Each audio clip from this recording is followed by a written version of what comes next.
হাতীটো মানে মানুহটো কাম কৰিবলৈ গৈছে ক্ষেত্ৰত তাৰপিছত মানুহ গম পোৱা নাই হাতী আছে কি নাই ইয়াতে আৰু তেতিয়া চালে মানুহটো পলাই আছে হাতীটো ধৰি লৈছে তাৰ কাৰণে তাৰপিছত মাৰি দিছে হাতীটো একটাই আছিলে এইটো 8টা আৰু 7টাৰ মাজতে হৈছিলে ৰাতিপুৱা সত্যনাৰায়ণ চৌহান গাঁৱত 2 নম্বৰ জেংখা বয়সটো 45 এনেকৈ হ'ব ছাৰ খবৰ তেতিয়ালৈকে আমাৰ বিলাক জনোৱা নাই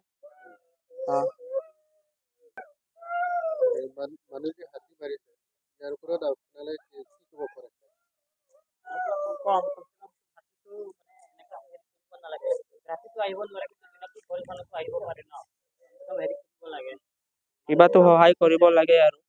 কাম কৰিব গৈছে কাম কৰিলে যদি কাম কৰিব নাপালে কেনেকা